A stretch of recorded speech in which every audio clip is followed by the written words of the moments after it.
Welcome to एडुजोस में आप सभी लोगों का स्वागत है। दोस्तों आज 3 अप्रैल को आरआरबी एनटीपीसी के शिफ्ट 1 और शिफ्ट 2 की परीक्षा खत्म हो चुकी है। दोनों ही शिफ्ट में जो जीके जीएस और करंट अफेयर्स के क्वेश्चंस पूछे गए हैं, इन सभी क्वेश्चंस को आज की इस वीडियो में हम लोग डिस्कस करेंगे। वीडियो शुरू करने से पहले आप सभी को बताना चाहूँगा, आप हमारा एंड्रॉयड ऐप भी डाउनलोड कर सकते हैं। ये गूगल प्ले स्टोर पर अवेलेबल है। यहाँ पर आपको इस वीडियो का जो है वो पीडीएफ फाइल मिल जाएगा। पिछले यानी 1 अप्रैल को जो एनालिसिस हुआ था उसका वीडियो भी आपको एक साथ ही मिल जाएगा आज की इस वीडियो के साथ साथ। तो आप एक बार ऐप ज़रूर ओपन करें, वहाँ पर गूगल प्ले स्टोर में आपको ये पीडीएफ फाइल वहाँ पर मिल जाएगा। तो चलिए वीडियो को शुरू करते हैं। जिन लोगों ने चैनल को अब तक सब्सक्राइब नहीं किया है, चैनल को सब्सक्राइब करके बेल आइकन ज़रूर प्रेस करें ताकि हर वीडियो का नोटिफिकेशन आपको सबसे पहले मिल सके। देखिए सबसे पहले सवाल पूछा गया, शिफ्ट 1 के कुछ सवाल देखेंगे। हीराकुंड बांध किस नदी पर है? बहुत ही आसान सा सवाल है, महानदी पर है हीराकुंड बांध। ठीक है, कमेंट करके आप सब बताइए ये जो हीराकुंड बांध है ये किस राज्य में है? ये आप कमेंट करके इसका आंसर बताइए। दूसरा सवाल है, शंघाई महोत्सव कौन सा राज्य मनाता है? तो शंघाई महोत्सव मणिपुर में मनाया जाता है। ये भी सवाल कई बार आपको बताया जा चुका है। कांग्रेस के पहले अधिवेशन के अध्यक्ष कौन थे? ये सवाल आपको जो है हमने कांग्रेस का अधिवेशन से संबंधित जब वीडियो बताई थी, जिसमें कांग्रेस के सभी महत्वपूर्ण यानी इम्पोर्टेंट अधिवेशन जिससे सवाल पूछे जा सकते हैं, वो सवाल हमने आपको सभी सवाल एक ही वीडियो के अंदर बताए थे, लगभग 40 से 50 प्रश्न। तो उसमें से ये सवाल आपको याद रखना था। कांग्रेस के पहले अधिवेशन के जो अध्यक्ष थे डब्ल्यू सी बनर्जी, जिसको हम लोग व्योमेश चंद्र बनर्जी के नाम से भी जानते हैं। अगला सवाल है, संयुक्त राष्ट्र यानी यूएन का प्रमुख न्यायिक अंग का मुख्यालय कहाँ पर है? क्वेश्चन को थोड़ा सा घुमा करके पूछा गया है। डायरेक्ट अगर पूछा जाता है तो अंतर्राष्ट्रीय न्यायालय, ठीक है, जिसको आईसीजे कहते हैं, इंटरनेशनल कोर्ट ऑफ जस्टिस, इसका मुख्यालय यानी हेडक्वार्टर कहाँ है? तो इस तरह से सवाल नहीं पूछा गया है, पूछा ये गया है कि यूएन यानी संयुक्त राष्ट्र का प्रमुख न्यायिक अंग का मुख्यालय कहाँ पर है? तो ये थोड़ा सा घुमा दिया गया। द हेग नीदरलैंड में है, आप इसको याद रखिएगा। ठीक है, इसके बाद देखिए अगला सवाल है, हाल ही में राफेल विमान भारत में किस देश से लाया गया? तो भारत ने राफेल विमान जो है वो फ्रांस से लिया है। इसके बाद सवाल है, कंप्यूटर के उपयोग करने वालों का पता लगाने के लिए किसका इस्तेमाल होता है?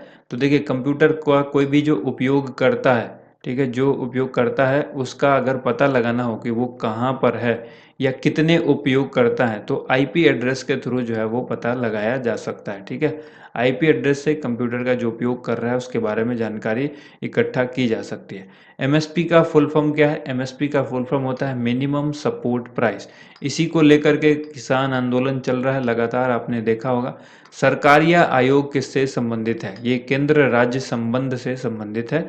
इसके बाद देखिए 2019 में भारत रत्न विजेता जिन्होंने एक ग्रामीण विकास संस्था की स्थापना की थी, उनका नाम पूछा गया है। यानी किनको मिला है जिन्होंने एक ग्रामीण विकास संस्था की स्थापना की थी? नानाजी देशमुख को मिली थी। आप सभी लोग बताइए 2019 में कितने लोगों को भारत रत्न मिला है? आपको कई बार बताया जा चुका है, 3 लोगों को मिला है। ठीक है, जिसमें प्रणब मुखर्जी भी शामिल हैं। ठीक है, तीसरा नाम आप लोग कमेंट करके बताइए किनको मिला। 2 का नाम हमने आपको बता दिया, प्रणब मुखर्जी, नानाजी देशमुख। एक और व्यक्ति हैं जिनको ये भारत रत्न मिला है 2019 में। इसका आंसर आप सभी कमेंट बॉक्स में ज़रूर लिखिए। अगला सवाल देखिए, यहाँ पर सवाल है, फरवरी 2021 में इटली के पीएम कौन बने? तो इटली के जो प्राइम मिनिस्टर बने मारियो द्रगी। ठीक है, भारत ने किस देश के साथ सहतूत बांध बनाने के लिए समझौता किया? अफगानिस्तान के साथ। आर्कटिक और प्रशांत महासागर को कौन सी जल संधि जोड़ती है? इस क्वेश्चन का आंसर हो जाएगा बेरिंग जल संधि। नेक्स्ट क्वेश्चन है, दूसरी पंचवर्षीय योजना में इंडस्ट्री को कितने भाग में बांटा गया था? तो आंसर हो जाएगा 3। ये जो दूसरी पंचवर्षीय योजना है ये किस पर आधारित है, किसके मॉडल पर आधारित है, ये भी सवाल पूछा जाता है। पीसी महालनोबिस, काफ़ी महत्वपूर्ण सवाल है ये। ठीक है, पीसी महालनोबिस के मॉडल पर आधारित है। और पहली वाली पंचवर्षीय योजना भी अक्सर सवाल में पूछे जाते हैं, तो उसको भी देख लीजिए। इनमें से कौन सा संगठित क्षेत्र नहीं है? और ऑप्शन में कृषि था, यानी एग्रीकल्चर जो है वो संगठित क्षेत्र नहीं है। आरटीआई यानी राइट टू इन्फॉर्मेशन, ये जो कानून है, ये जो एक्ट है, कब लागू किया गया? लागू करने की बात जब पूछी गई है तो 12 अक्टूबर 2005 इसका आंसर होगा। पंचायती राज व्यवस्था संविधान के किस संशोधन के तहत आया था? तो ये 73वें संविधान संशोधन के अंतर्गत आया था। ठीक है, सूफी संत मियाँ मीर कहाँ से संबंध रखते हैं या संबंधित हैं? तो आंसर हो जाएगा लाहौर से संबंधित हैं। इसके बाद देखिए अगला है, वी आर डिस्प्लेस्ड। बताइए ये क्वेश्चन हमने आपको बताया कि नहीं? वी आर डिस्प्लेस्ड ये जो पुस्तक है मलाला यूसुफजई की पुस्तक है। और इस पर हमने फोकस किया था कि ये सवाल इम्पोर्टेंट है, आपके एग्ज़ाम में पूछा जाएगा। और जब बुक हम पढ़ा रहे थे आपको कि जब जितनी भी बुक रिलीज़ हुई थी 2019-20 में, तो उस बुक में हमने आपको बताया था 2021 में भी जो बुक रिलीज़ हो रही है उसको भी लगातार आपको हम बता रहे हैं, तो वो सभी बुक आप अच्छी तरह से देखिए। मलाला यूसुफजई की ये पुस्तक है वी आर डिस्प्लेस्ड।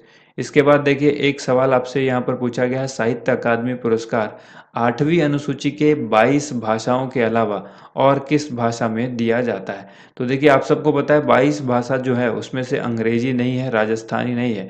तो ये अंग्रेजी और राजस्थानी जो है इन भाषाओं में दिया जाता है 8वीं अनुसूची के अनुसार। जो है आप याद रखिएगा कि ये जो है साहित्य अकादमी पुरस्कार नॉर्मली लोग याद रखते हैं हिंदी और अंग्रेजी, ठीक है, लेकिन ये 22 भाषा में दिया जाता है। किन को मिला है रिसेंटली वो भी देख लीजिएगा। इसके बाद देखिए अगला सवाल है, इडुक्की बांध से संबंधित प्रश्न एक पूछा गया था। केरल में पेरियार नदी पर ये स्थित है। ये इडुक्की बांध कहाँ पर है? केरल में है, पेरियार नदी पर स्थित है। यंग बंगाल आंदोलन की शुरुआत किसने की थी? आंसर हो जाएगा हेनरी विविनियन ड्रेजियो। इसके बाद पूछा गया एक सवाल है, सीपीयू का भाग कौन होता है? तो सीपीयू के ये सभी भाग हैं, कंट्रोल यूनिट भी इसका भाग है, एएलयू जिसको अरिथमेटिक लॉजिक यूनिट कहा जाता है या अरिथमेटिकल लॉजिकल यूनिट भी कहा जाता है, और मेन मेमोरी, ये तीनों ही सीपीयू के भाग हैं। एमसीबी का फुल फॉर्म पूछा गया है। एमसीबी देखा होगा आपने, घरों में बिजली के जो बोर्ड होते हैं उसके अंदर एमसीबी लगा होता है, यानी एक स्विच सा होगा, वो ऑटोमेटिकली गिर जाता है जब भी कोई शॉर्ट सर्किट होता है। तो इसीलिए ये मिनिएचर सर्किट ब्रेकर इसको कहते हैं। कोई भी किसी भी तरह का शॉर्ट सर्किट होगा तो एमसीबी जो है वो ऑटोमेटिकली गिर जाता है। अब मार्केट में आरसीसीबी भी आ चुका है। तो ये अलग अलग नाम हैं जो आपको याद रखने हैं, क्योंकि सवाल जब पूछा जा रहा है तो आपसे कुछ भी सवाल पूछा जा सकता है इस तरह का। कौन सा राज्य छठी अनुसूची में शामिल नहीं है? आंसर यहाँ पर हो जाएगा मणिपुर, ठीक है। ऑप्शन दिए गए थे मणिपुर, असम, मिजोरम, त्रिपुरा, तो राइट आंसर मणिपुर होगा। इसके बाद यूएनएचआरसी की स्थापना कब हुई? ये सवाल भी पूछा गया है। 15 मार्च 2006 को यूएनएचआरसी की स्थापना की गई थी। अब देखिए शिफ्ट 2 के सवाल देख लेते हैं। शिफ्ट 2 में सवाल पूछा गया है 2022 के एशियन गेम्स की मेजबानी कौन करेगा? तो ये चीन करेगा। इसके बाद है कलिंग पुरस्कार किसके द्वारा दिया जाता है? आंसर हो जाएगा यूनेस्को। बजट किस सदन में पेश किया जाता है? लोकसभा में पेश किया जाता है, और इसी को हम लोग निम्न सदन कहते हैं। और उच्च सदन क्या होता है? राज्यसभा होता है, जिसको हम लोग उच्च सदन कहा जाता है, ठीक है। उच्च सदन कहा जाता है राज्यसभा को, और निम्न सदन होता है लोकसभा। तो लोकसभा के अंदर ही बजट पेश होता है। प्लास्टर ऑफ पेरिस किससे बनता है? ये भी सवाल कई बार आपको हमने बताया हुआ है। जो चिंगारी टेस्ट सीरीज हमने शुरू की थी उसमें ये सवाल आपको बताया था। कई लोगों के मन में होगा कि चिंगारी टेस्ट सीरीज क्यों बंद कर दिया?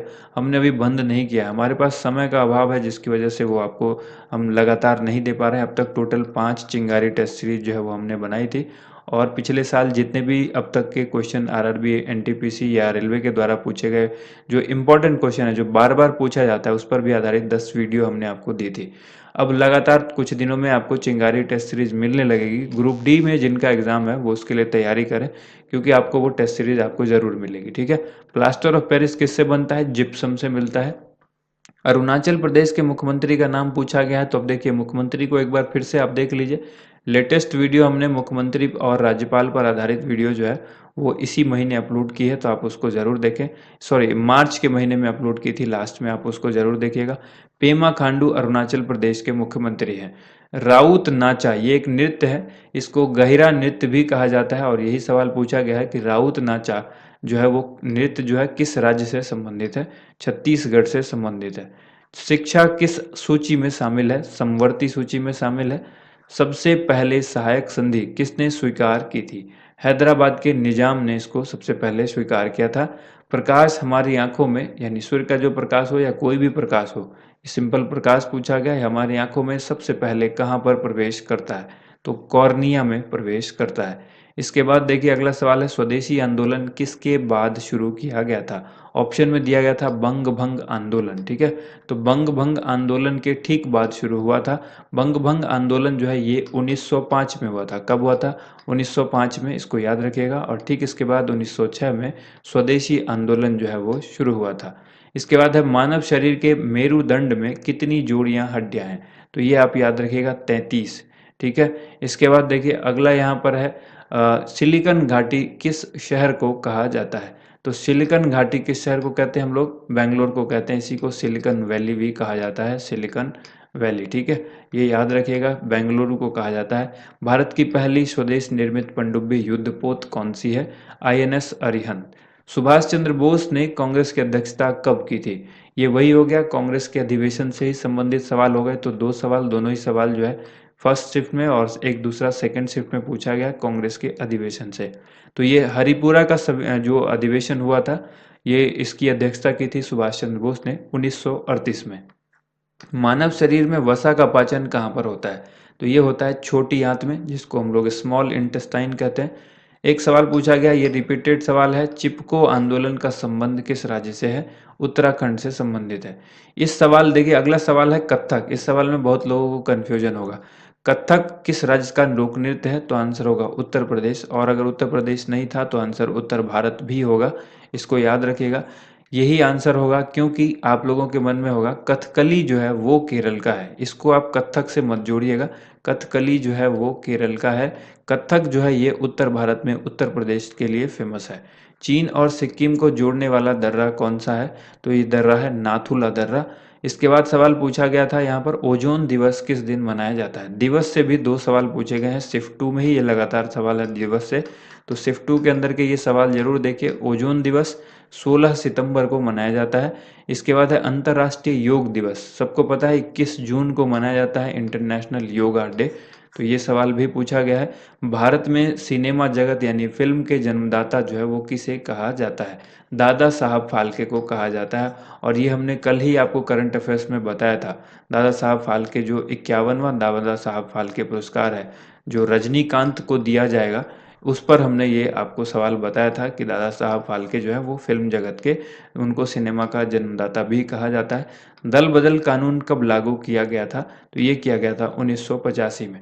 तो डेली करंट अफेयर्स को भी ज़रूर देखें। आप सभी की रिक्वेस्ट है कि डेली करंट अफेयर्स जो है वो मॉर्निंग में लाया जाए। तो हम उसकी कोशिश भी कर रहे हैं कि मॉर्निंग में एक बार उसको सेट करना पड़ेगा थोड़ा। आज ही कोशिश करेंगे उसको कि मॉर्निंग में शिफ्ट किया जाए।